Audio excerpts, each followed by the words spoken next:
Welcome everybody to our knowledge exchange today on harm reduction in healthcare settings. This is a great collaboration today between our Center to Advance Interprofessional Education and Practice, MaineHealth Tufts University School of Medicine, and the Church of Safe Injection, COSI. We also want to welcome our students from the University of New Haven who have also gathered with us today to learn with and from our speakers and to learn with and from each other. And so we're going to be focusing on and have you thinking about your future patients who may be using opioids or stimulants in ways that are not prescribed. And we will be talking about the epidemiology, we'll be talking about stigma, we'll be talking about language and behavior. We also want to let you know that we're aware that this is a difficult subject and that there's availability of uni counseling services, and we will have that in the chat for you should you need them. So this session, we're offering continuing medical education credits, and they're available through the Cloud CME, and the information on how to access them will be in the chat. And our presenters today have no conflicts to disclose. Today's presentation is a collaboration with Project Dharma. And the goal of Project Dharma, which is funded by SAMHSA, is to expand the capacity of SSPs to provide overdose prevention and wound care in the state of Maine. And that includes the expansion of SSPs, which you will learn much more about today, to screen also for HIV and viral hepatitis, to promote awareness of PrEP for HIV prevention, to integrate harm reduction outreach specialists, and to increase the linkage to care and coordination of services. It's a lot. It's an amazing project.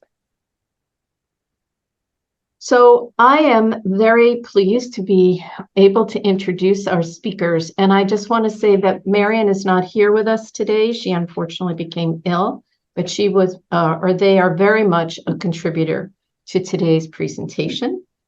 I will begin by introducing Dr. Keena Thakrar. Dr. Thakrar is an infectious disease specialist and addiction medicine physician.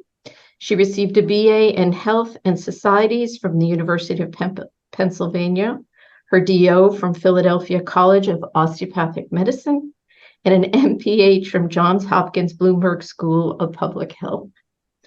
She completed internal medicine residencies at Cambridge Health Alliance and infectious disease fellowship at Boston Medical Center, and is currently an associate professor of medicine at Maine Medical Center Tufts University School of Medicine. Dr. Thakrar currently is the principal investigator of the SAMHSA Harm Reduction Grant Project Dharma. We're also very pleased to have Zoe Brokus, who is the director of the Church of Safe Injection and has worked professionally in harm reduction. Let's see here, got to get back to my other script. Since 2009. She has provided education, technical assistance, and support to organizations and individuals looking to access naloxone, safer drug use, safely, and supplies and overdose response education.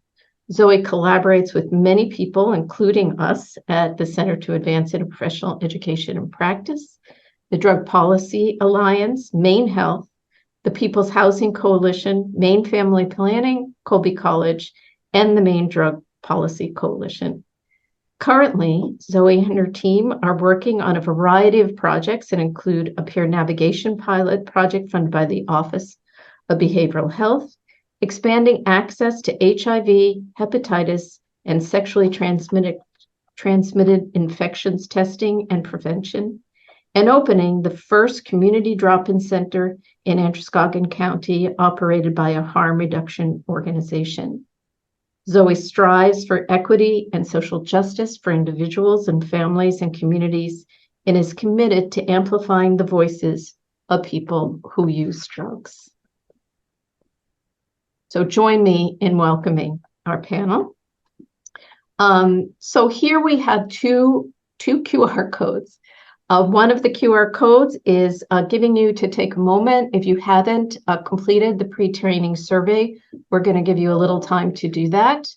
In the white section of the slide, on the yellowish section of the slide is a word cloud that you can access through the Poll Everywhere app or by scanning the QR code. And the question of this slide is, what do you think of when you hear the term harm reduction? So we're going to give you some time to do both of those things if possible. It's great. I see compassion is pretty prominent here. Love to see that. Yes, it feels very powerful. I also loved seeing public health, reducing stigma,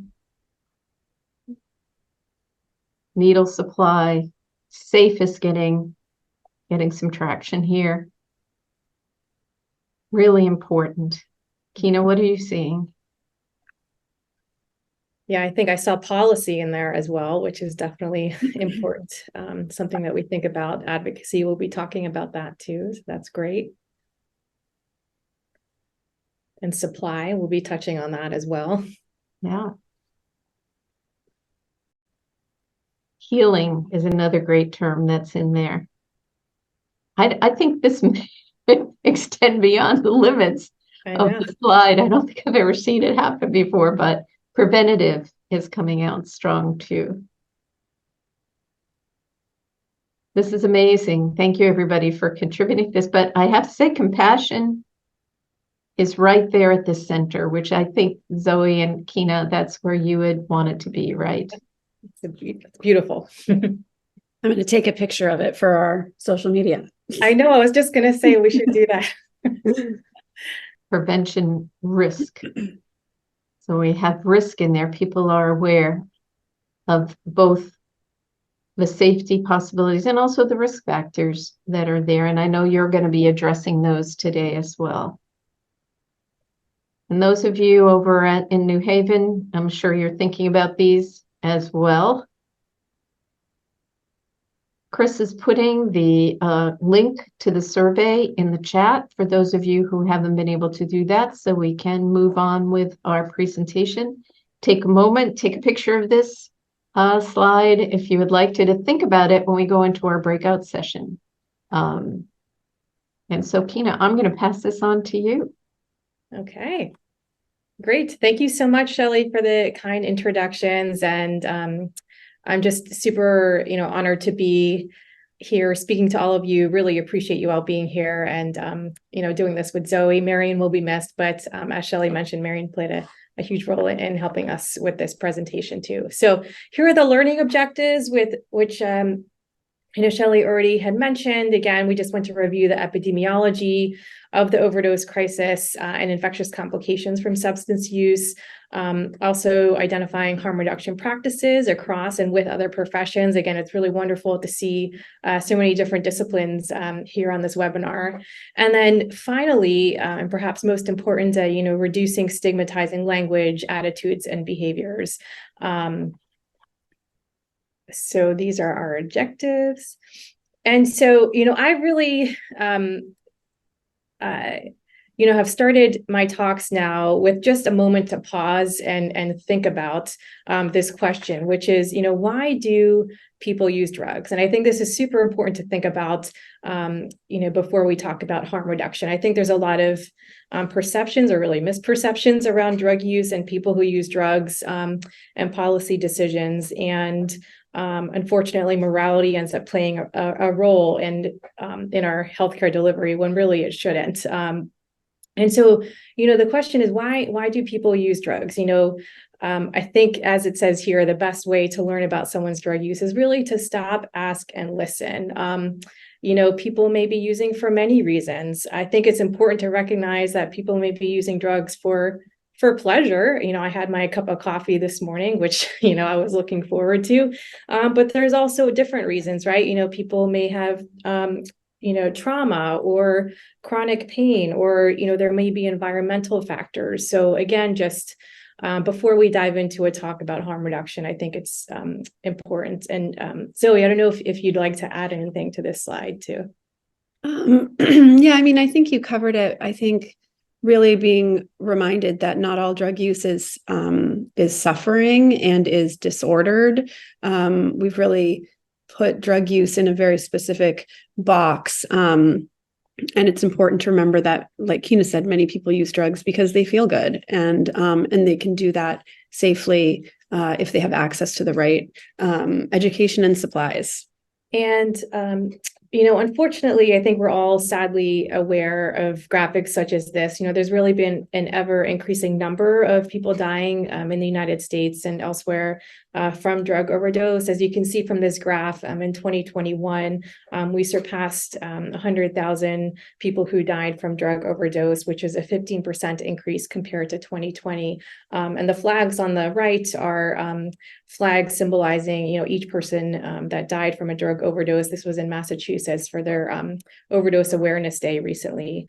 And also, while many of these overdoses were from opioids, this includes fentanyl, but also synthetic opioids, there were also 20 to 30% of deaths were from stimulants, substances such as cocaine, methamphetamines, et cetera. So, it's also just not about opioids. And I think the other thing to consider as well is that really in the era of fentanyl, it's a very potent opioid. We're very concerned about unsafe supply and contaminants that will be in the supply. And this is why I think harm reduction is so important as well, and why we wanted to do this talk today. And so I think it's also really important to recognize that there's some really, troubling trends when it comes to drug overdose data. There's widening disparities between different populations.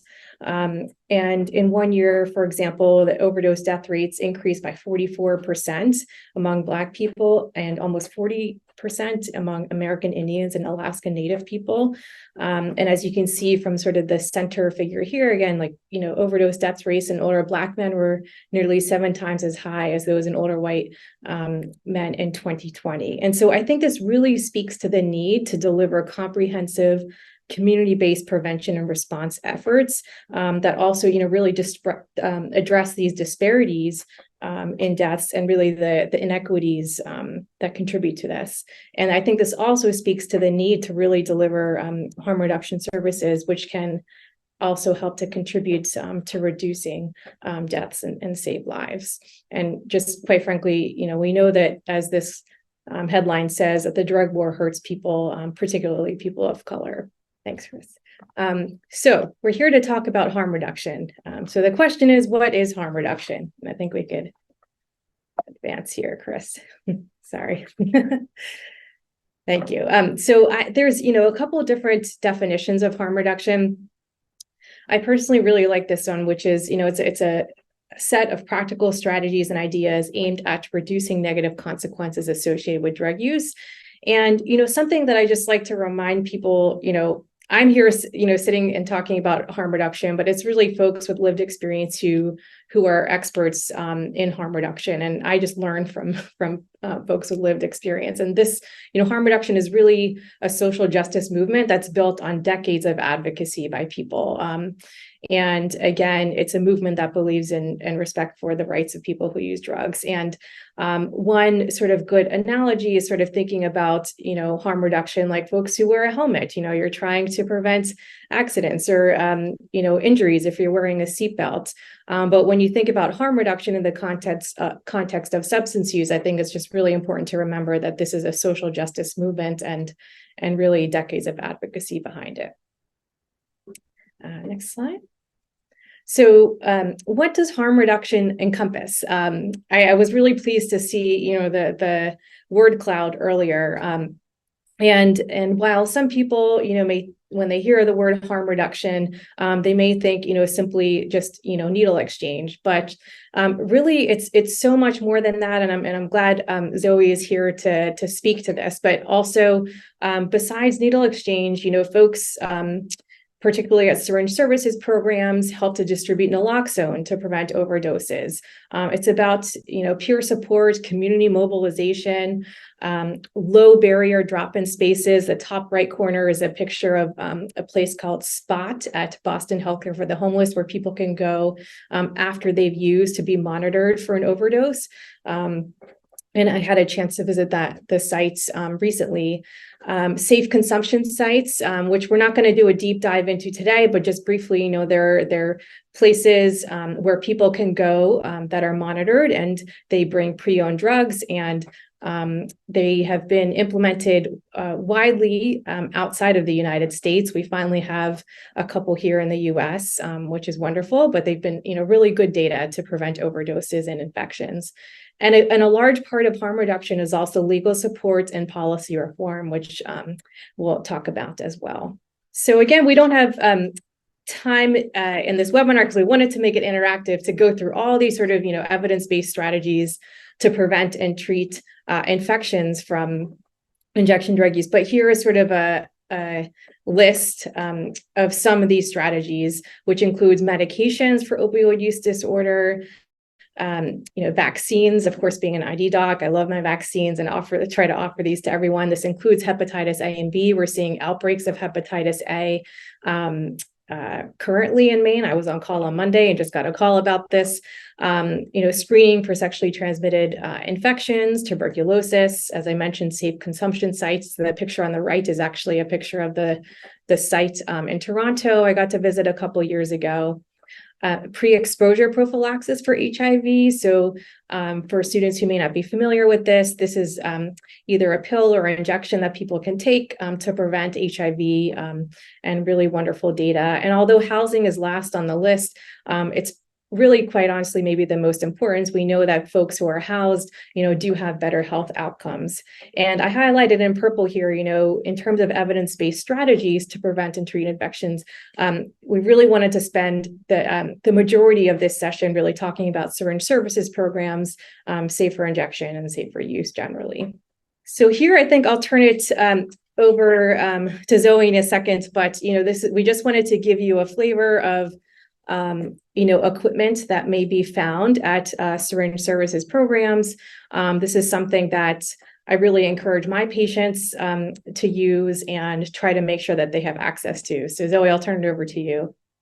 Okay, thanks. So I think, what you're seeing here is equipment that is typically found in a syringe service program for a variety of reasons, and each item has a specific use.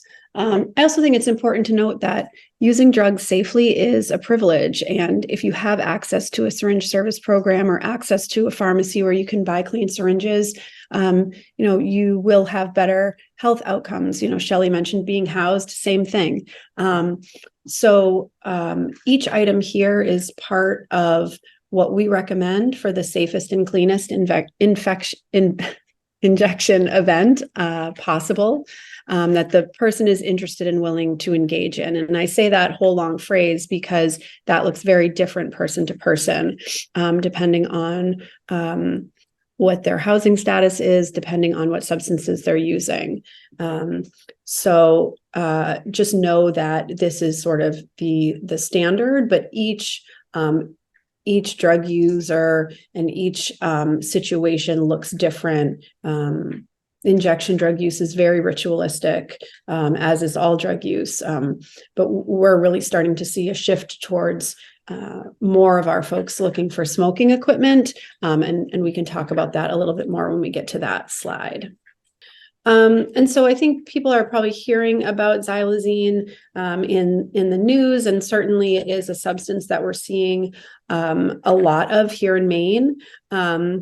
Our biggest concern with xylazine is the wounds that it causes, and it's also important to note that this is just one contaminant, one substance that's in the illicit drug supply. It's primarily showing up in illicit opioid supplies, but it speaks to a bigger issue, which is that of safe supply in general. And safe supply is really what we need in order to best educate the folks that we serve.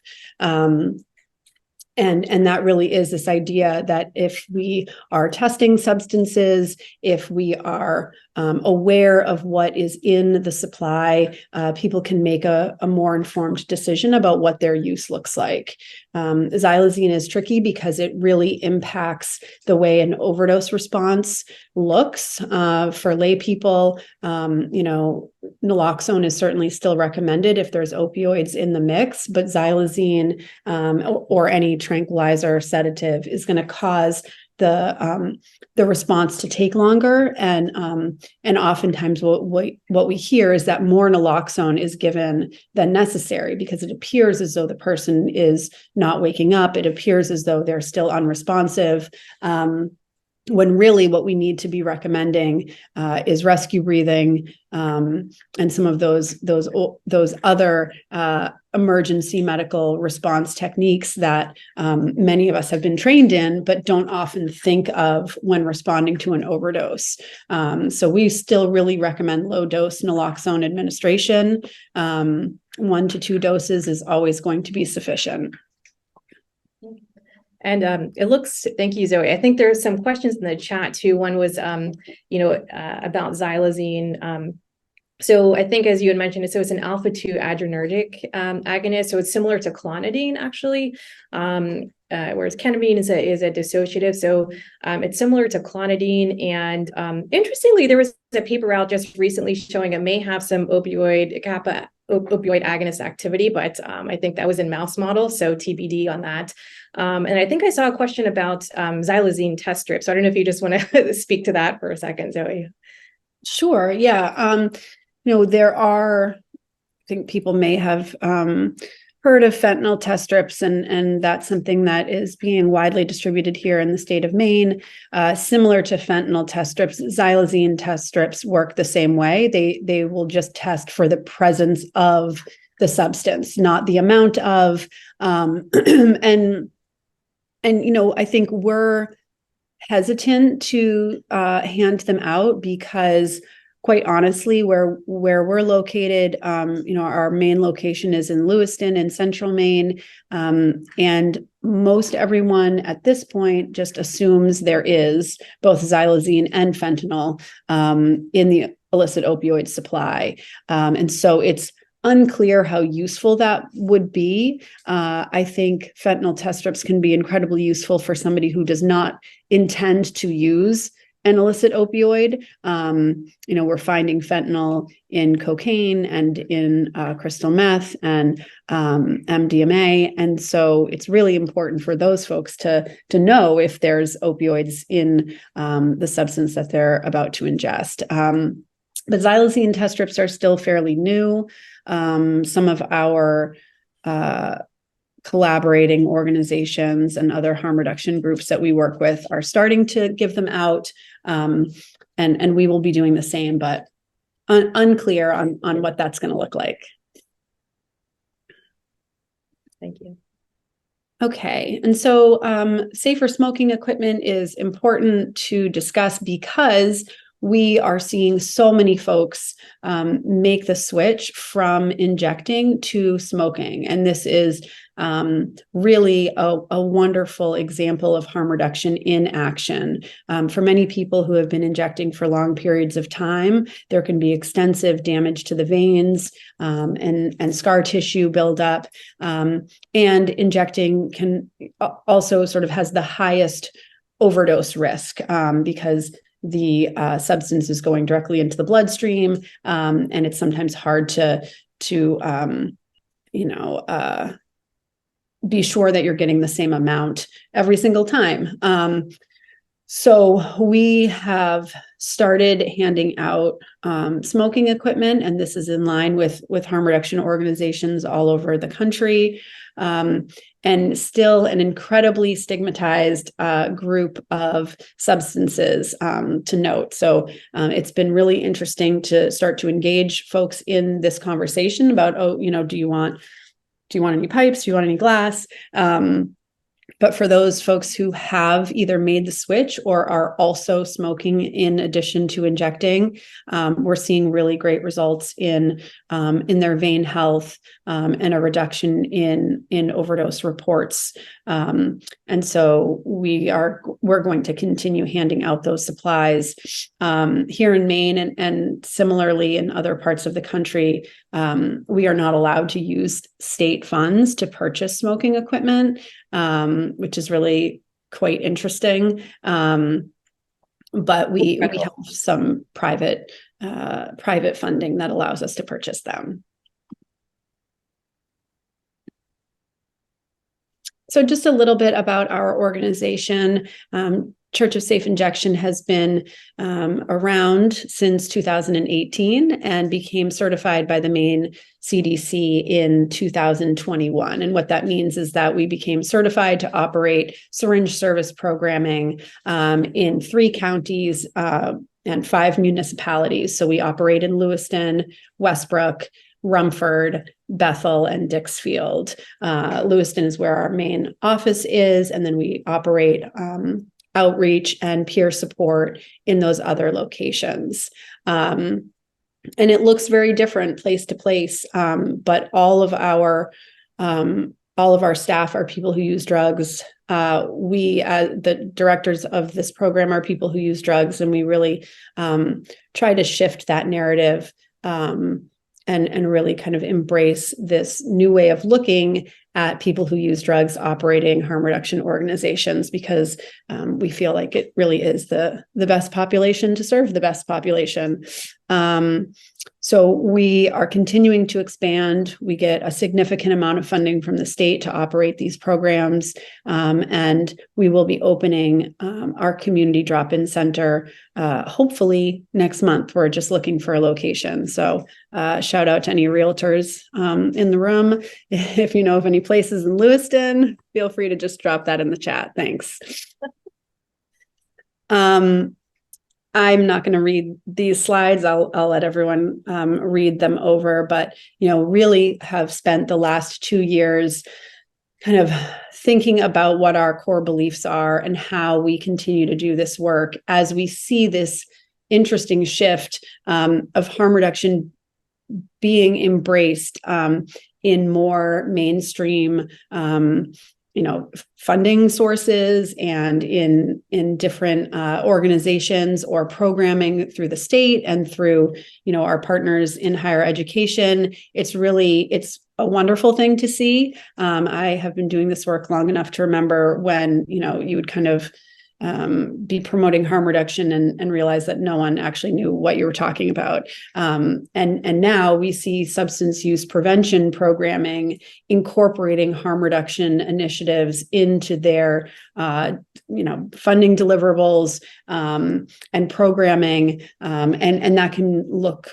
different, really depending on what the organization is funded to do, but we really just try to stay really focused on where we came from and the people who taught us, and continue to do the work in ways that do not jeopardize the relationships that we're building with people who have absolutely been harmed by some of these institutions that are now, funded to do some of this work, like police departments handing out fentanyl test strips. It's just kind of strange. So in addition to that, we've had a significant number of challenges as we try to move harm reduction initiatives forward in the state of Maine. We have the tools to reduce overdose deaths in Maine. We absolutely could do that if we had the political will and, if people in positions of power were kind of willing to take that next step. That isn't even really that controversial at this point. There's research to support it. These are evidence-based strategies, overdose prevention centers, comprehensive drug checking programming, which we are going to be implementing soon. But we still have a long way to go here in Maine, just to get sustainable funding for syringe service programming and the support we need at the state level. We still have a lot of hostility from law enforcement. Certainly where we are in Androscoggin County, it's a huge issue every single day. Our location is no longer safe for us to operate. And so we are looking for a new place for all of our programming to go, which works out because we'll have our community center in that same space as well. But really, really hard times, which we didn't expect, because as we've seen this shift towards embracing of harm reduction and a significant amount of more funding opportunities, you would think that that would sort of shift the narrative. But in fact, it's kind of gone in the opposite direction, which has been interesting. Yeah. So, we wanted to take a little bit of time to really come up, with some action items, how as students can you integrate harm reduction into a clinical practice. And this is a picture of a pen that I also wear on my white coat here.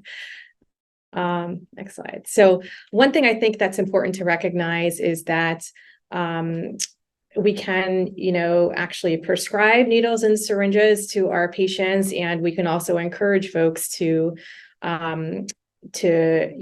seek out new equipment when they need it. Though obviously access can be limited and is sometimes a privilege, as Zoe said. And Zoe, I don't know if you want to talk a little bit about sort of the advocacy around some of these regulatory changes that we should be aware of now. Yeah, this was an interesting one.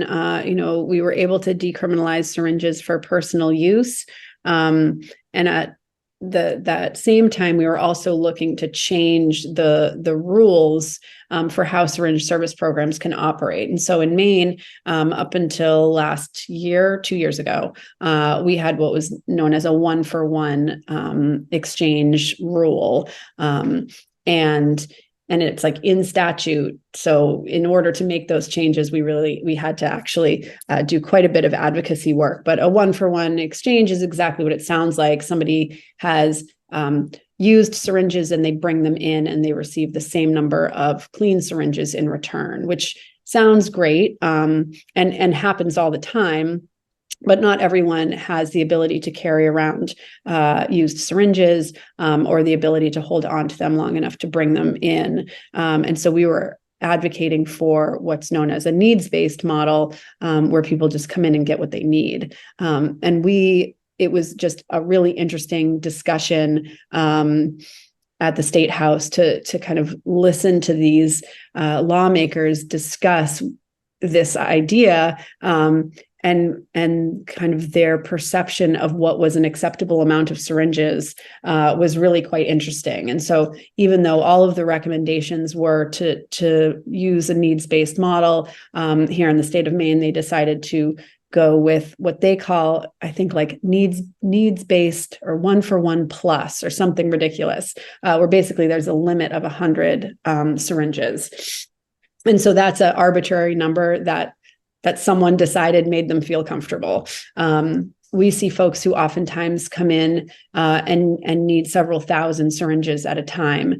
So when you think about, and this is like the question we always ask people, like, how often are you using? How many syringes are you using in a day? And how often can you come in and see us? And then do a little math and figure out how many they actually need. And it can be a lot more than anyone would maybe think of. So just always remembering that, like, we actually don't know unless we ask, and asking and receiving that information is such a privilege that really needs to be built. I would not recommend asking that question the first day that you meet someone. It's really about building a relationship and letting the individual know that they're safe to talk openly, and then really exploring what their drug use looks like can be beneficial for everyone involved. And actually, do you want to take this one, Zoe? Talk a little bit about sort of the experiences of people who are using and Yeah, sure. So I mentioned the wounds that we have seen an increase of with xylazine. They're really quite significant. And one of the biggest challenges we have is when someone comes in looking for wound care supplies and looking for wound care education, and the wound they have is something that we cannot, it's like more than we can certainly handle. And so knowing that that individual really needs to seek medical care, and knowing that they probably will not because they have experienced some real harm within the healthcare, within a healthcare setting. And that's something that I think, Keena and I have been talking to healthcare providers for years about, and we've seen some incredible shifts, some real incredible movement away from making people feel even worse when they come into a place seeking help for a wound or an infection. But still, every day, we hear from people who are just unwilling to go, and we will never force anyone to do anything or shame them for the decision they make. But it's incredibly challenging. And we've seen wounds and infections just get so incredibly bad. And then the person will finally go. And at that point, it's oftentimes a much more complicated procedure. And I think Keena can speak to that, than it would have been if they had felt comfortable and safe going in right at the very beginning. Yeah, I think you summarized it pretty well, Zoe. I think we recognize that there's really a delay in folks seeking care because of the stigma and maybe prior experiences. And just this quote on the right actually was from a patient that we saw, in Maine, and part of a study actually that a medical student helped us write up. So, it's still happening. And I think, as Zoe said, I think we've been really grateful to see changes, but there's still a lot of work to be done and things that we can do to reduce stigma. And I also saw a question in the chat too, just to clarify about, why is it so important to have, a new needle or syringe every time you use? And, as an ID doctor, I've seen really terrible infections, bloodstream infections, heart infections, bone infections, all of these things. We all have skin flora, staph, strep on our skins. And if people are reusing their equipment, it gets contaminated. And also, I think, as Zoe said, it can be caustic to the veins, it can be damaging. And so people also have to, try multiple times when they're injecting. And so this is why we want folks to have, one, the equipment that they need, but also the support that they need if they do develop infections. Zoe, maybe it'll be best if you want to speak a little bit too about what, as we as, clinicians, we should be thinking about in terms of the language that we use in our documentation and, speaking to folks. Sure. Yeah. Sorry, my dog started barking. I think we need to get away from you. So you can see the terms to avoid. Really, I think even shifting away from substance use disorder feels really important. We as an organization are struggling with the word recovery. It feels, Cooper doesn't like it. It still feels really judgmental. We consider recovery any positive change, anything that an individual chooses that to them feels like a healthy step on their wellness path of life. I don't know what we're going to call it, but no, it makes a difference, the words that we use and the way that we talk about this. We will often hear folks that we serve refer to themselves as addicts or junkies, and that's their choice. I'm never going to correct anyone and tell them that they should use different terminology, but we can model it differently.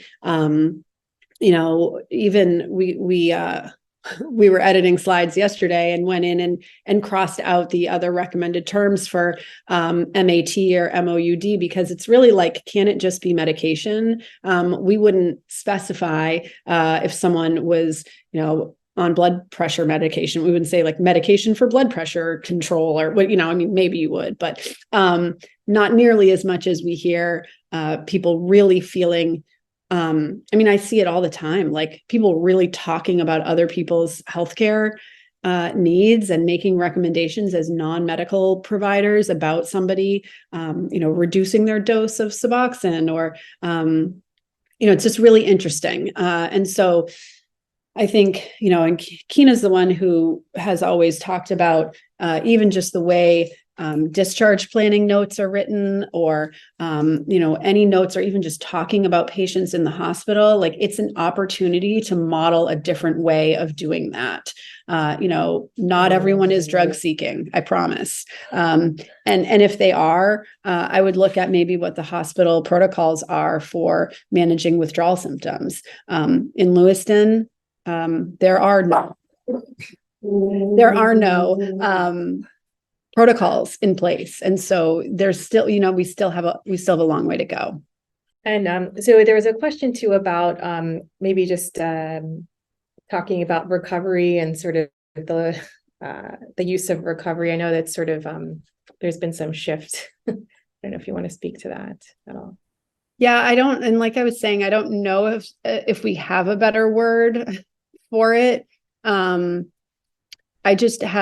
have several staff who have identified as people in recovery who choose not to identify that way anymore, because we have seen such a divide in the community between recovery and harm reduction, and those being two different things, when really we know that harm reduction is recovery and recovery is harm reduction, and there is no difference. But we've seen a lot of negativity from the recovery community around embracing harm reduction until, this idea that, like, oh yeah, I can get behind harm reduction as long as it's like keeping somebody safe until they're ready to access treatment. No, harm reduction, it just is. And many people lead long, healthy lives engaging in harm reduction and using drugs safely. And that needs to be embraced as well.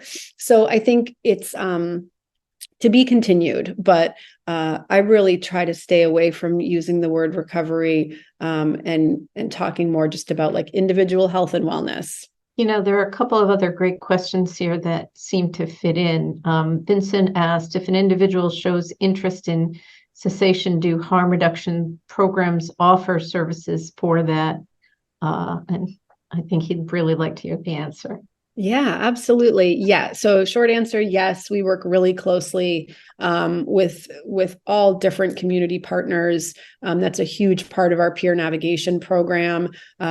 We have peer support workers who are in the community helping folks access whatever services they need, whether it's primary care or access to health insurance or housing, or treatment and recovery services. So we have great relationships in all of the communities we work with, so that if somebody is interested in exploring resources, we can get them connected immediately, because oftentimes the amount of time it takes really does make a difference. And if we can get someone connected, and that connection feels good, and it's like a trusted referral, it really does help ensure that the person is going to have a good experience. Yeah, these are great questions. So, again, thinking about how to integrate harm reduction into clinical practice, this is actually, a checklist that we came up with and actually use in our electronic health record, where I practice, as a reminder, really for us as clinicians to talk to patients. So in the interest of time, I'm not going to go through all of these points, but really just wanted to highlight, something that I talk about at the bedside with, every patient I see with an infection is one, overdose prevention. We'll talk a little bit about naloxone in a bit, and infection prevention. So really just walking through, how people are using in a very non-judgmental way. I just say, like, listen, we want to make sure that, you don't get admitted to the hospital again. Like, can you walk me through how you're using so we can figure out, how we can prevent this in the future. And also making sure folks are screened, as I mentioned before, for sexually transmitted infections, offering vaccines, linkage to care, et cetera. And then case management is particularly helpful, particularly in the hospital side, to get people involved, social work consults to also link people to care, help with housing applications, all the supportive services, basic needs, which are so important. And then, I did briefly mention naloxone, which, this was a headline where, naloxone, as you may know, is used for opioid overdose reversal. And the exciting part is that it's over the counter. This was a big deal, right? This happened just recently, where you can walk into a pharmacy and get naloxone. And in fact, in the state of Maine, there's a standing order. So I myself walked into the pharmacy before as OTC, and I carry one in every bag that I have. But when we think about OTC naloxone, there's a limitation, right? And Zoe, I think we were saying how much is it now? $45, right? Yeah. Or it's right there, I guess. Yeah. And so what that means, I think, is that it really limits who has access to it. And I think part of that is fine. We've been doing naloxone distribution here in Maine for a while, and we have state funds to purchase naloxone so that it's free to anyone who we hand it out to. I absolutely try to get, if people come in and they're a concerned family member or a community member, if they have health insurance, I send them to the pharmacy, because not only does it help ensure that the pharmacies in our communities are stocking naloxone, it's also a way to reduce stigma with that interaction between the individual asking for naloxone and the pharmacist. And I've seen pharmacies and pharmacists be huge champions of naloxone and harm reduction in general. And we've found really great partnerships with pharmacists all over the state. So, I think there's a role for it here.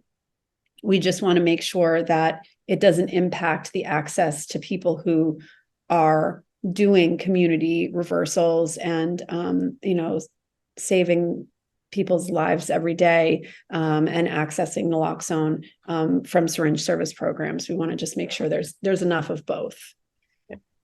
And Prescribe to Prevent's a great resource if folks have questions about naloxone regulations, and has some good training videos on how to use naloxone if you end up wanting to share it with your patients.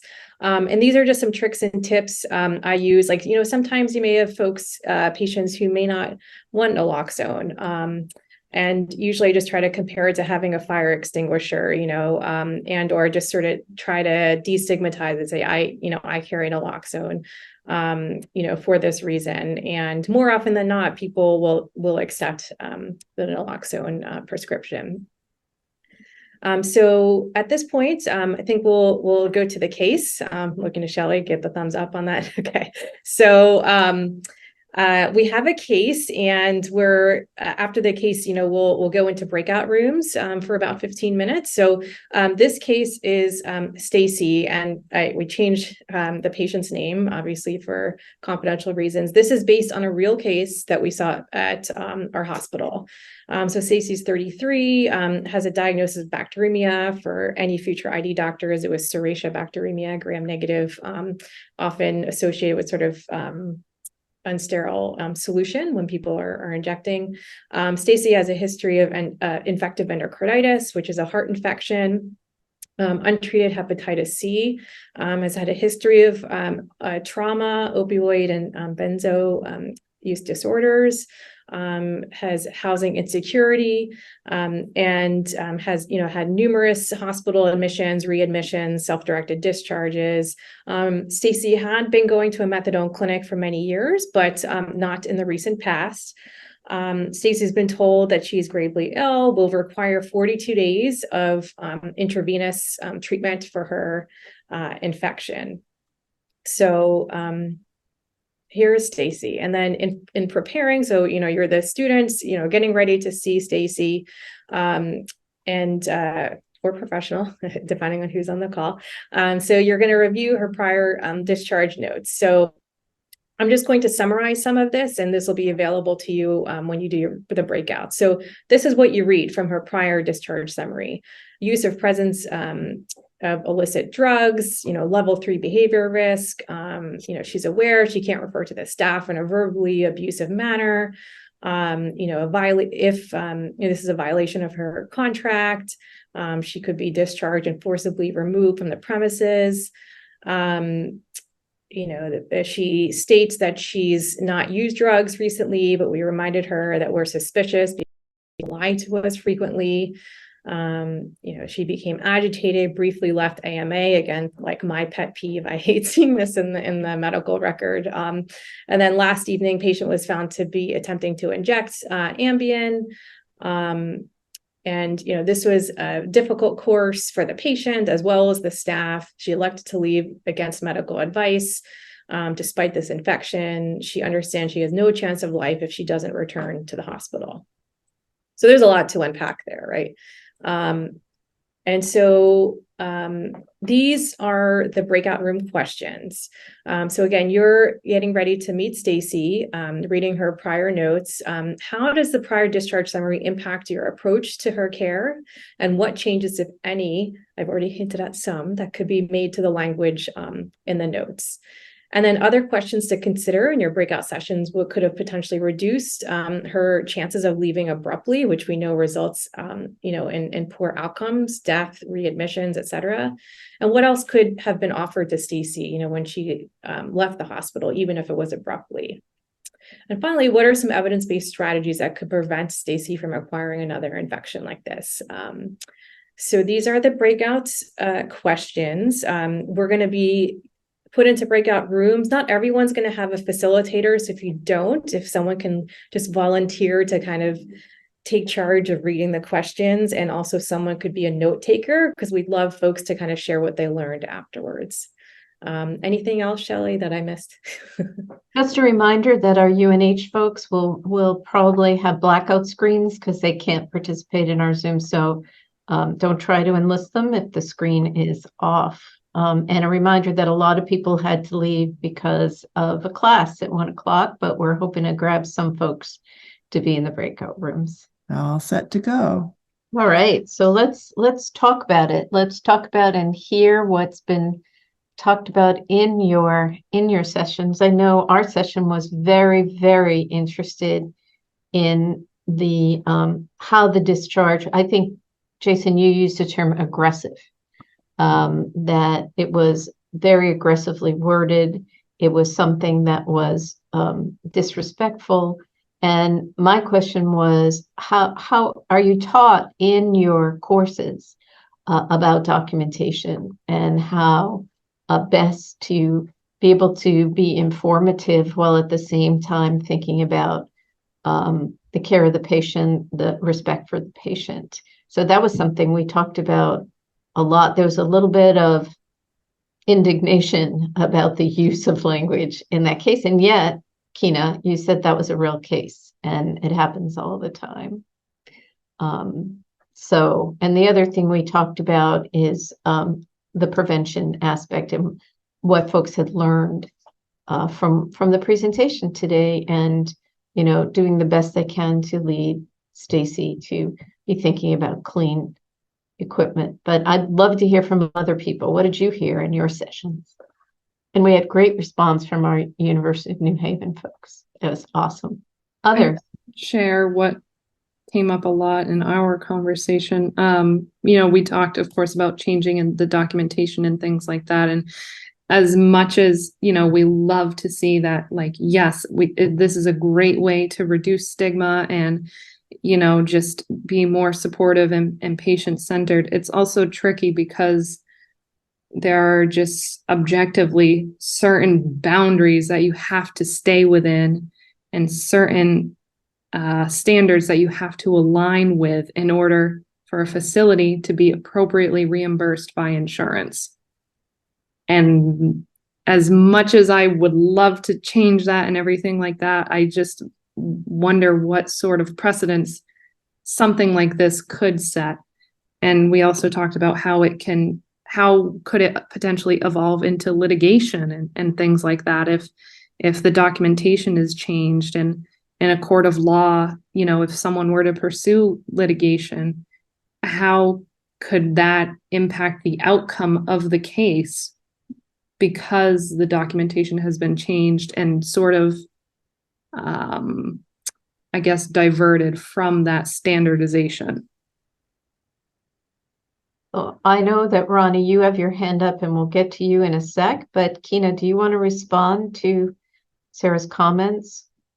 Yeah, no, I think those are Thank you for sharing. And I feel like that's something that comes up a lot and something that we also, review, where I practice, which it's, the against medical advice term too, like it's actually really not legally binding. Like there's nothing that it's going to say like in a court of law, like, okay, use that term and therefore you're protected. So that's why we started moving away from that and instead kind of doing a shared decision-making model.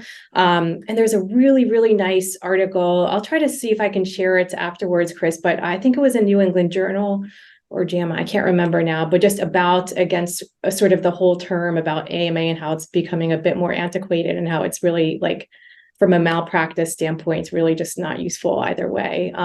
So I think that, what I do is just say, we've discussed the risks and the benefits of this treatment versus this treatment. You're discussing the trade-offs.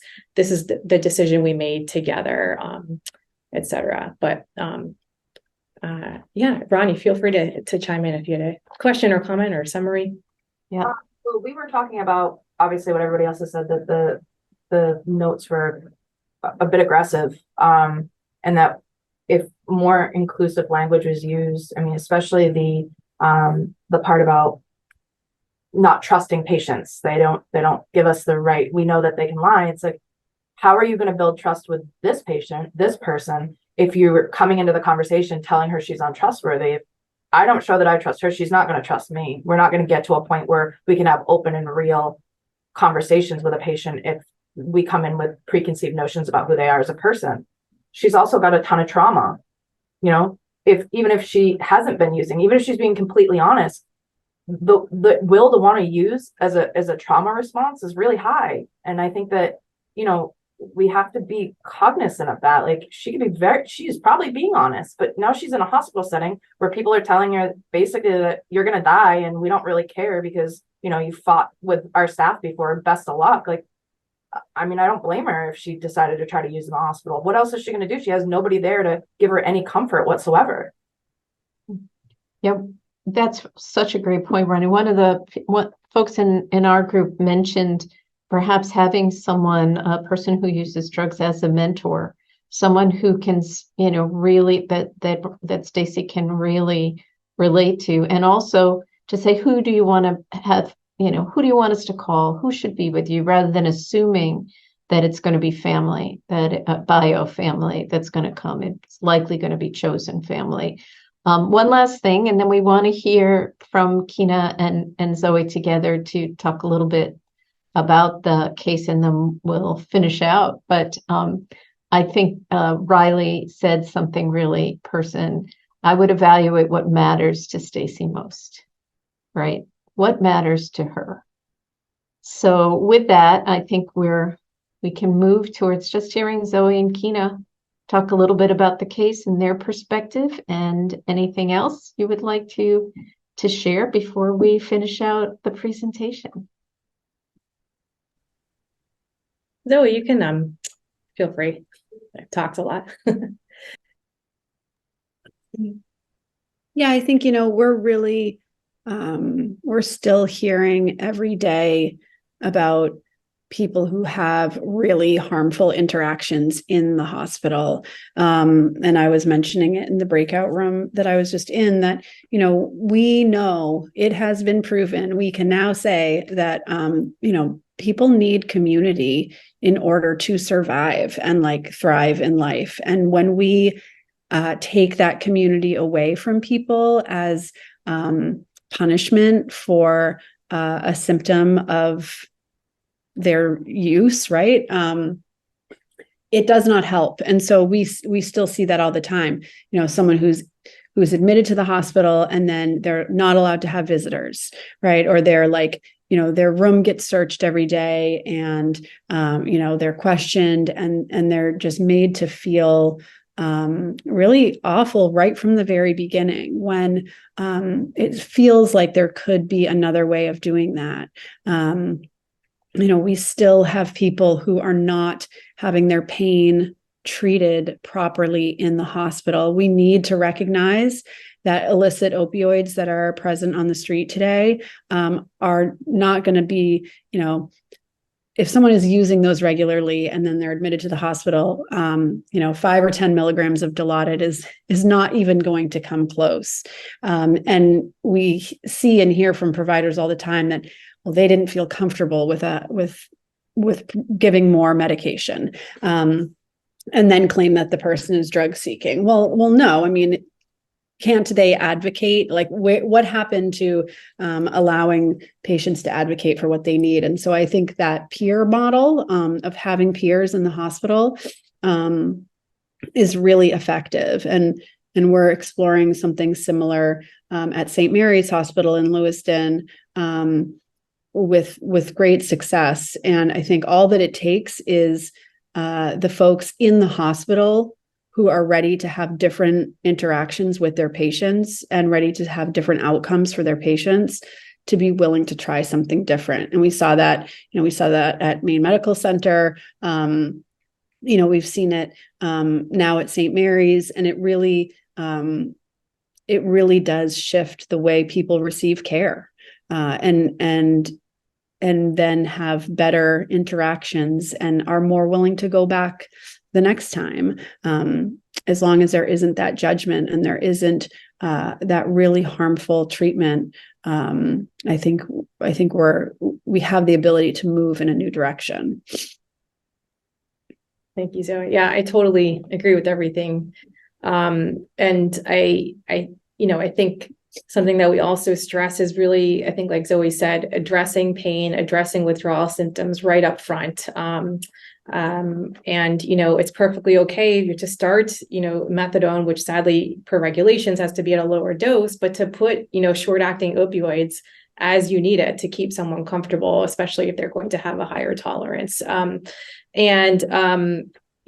I think just recognizing that part of my research is also making sure that we give people autonomy in their treatment plans, right? And so doing the shared decision making, like if Stacy leaves early, that's also okay. That's her decision if she has capacity. And so how can we support that? Like we talked about, we would still prescribe her oral antibiotics. We would still set her up with a follow-up appointment, give her vaccines. And I think it's just respecting that people have autonomy in their treatment plan too. Great. And I just want to mention that along with that, Ronnie has also said to give her the option for compassion hospice if she doesn't want to go into treatment for the infection. And again, that if that's her choice, that there's a way of being compassionate. Ronnie, what is your health profession or discipline? I'm public health. Okay. Well, thank you. Thank you for that. So we're probably going to move on from this great discussion and thank everybody. And I also want to mention that next week, October 25th, 12 to 1:30, we're going to continue this conversation. If you would like to talk more about that, we will be telling you about our conversation cafe for next week. And I am going to pass this back to Kina. Great.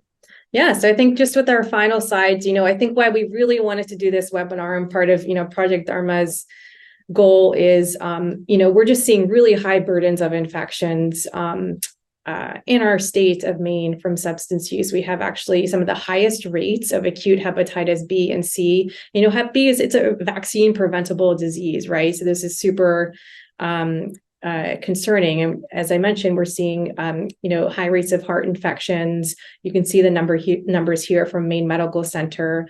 So this is something that we're seeing in our communities, and why we wanted to do this webinar is, how can we support people who are using and try to link folks to care and also prevent these infections.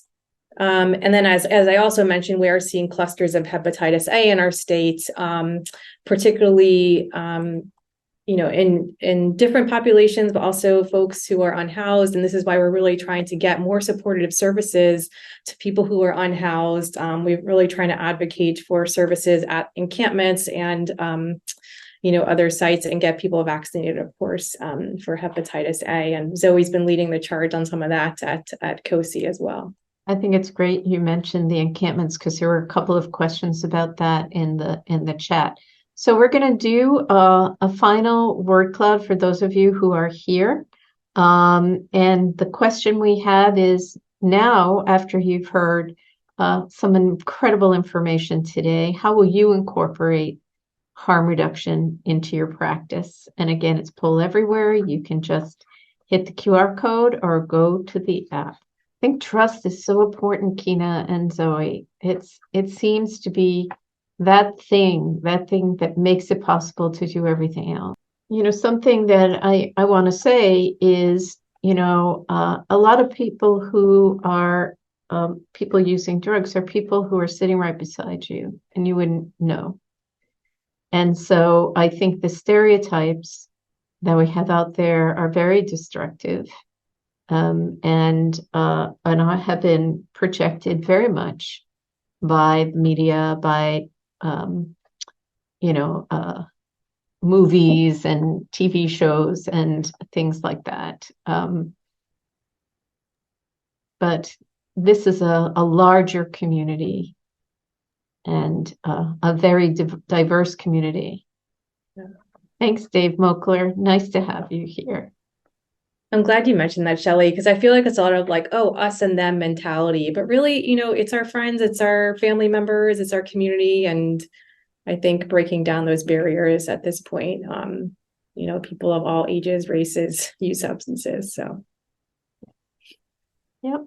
Well, thank you for your wonderful word cloud, and we'll finish out with the last couple of slides. And I think it goes back to Kina and Zoe. Yeah, really appreciate everyone's, participation, and, these are just some take-home points, action steps. Again, just recognizing that we're seeing, increasing overdoses and infections, and just remembering that harm reduction is this movement of social justice. And really, as clinicians, public health practitioners, we can all promote harm reduction in our practices and help to reduce stigma. And would strongly advocate for you all to get to know your community partners. I know that my practice has been improved, and I still have much to learn from folks like Zoe and others. And really, be an advocate. This is a picture of some advocates at the State House earlier this year in Maine. So really appreciate you all participating, and feel free to reach out if you have any questions. Oh, and we have a post-training survey, right? I'll put in a plug for that too. Please take the survey. And of course, this presentation will be up in our archives soon. Thank you for attending. And I want to remind, and I know people are fleeing to their classes, but we do have a harm reduction conversation going on next Wednesday in the Detmer Room, which is in Alumni Hall here in the Portland campus. As Michelle said, we will have snacks. And if that doesn't entice you, we're going to have amazing conversation. Thank you so much, Zoe and Kina. This was completely amazing. And our next knowledge exchange, I believe, is November 1st. Which is on self-care, I believe, and resilience. A little bit of a segue from what we talked about today. So thank you everyone for being here, and please submit your attendance and the follow-up survey, and thank you so much for your participation.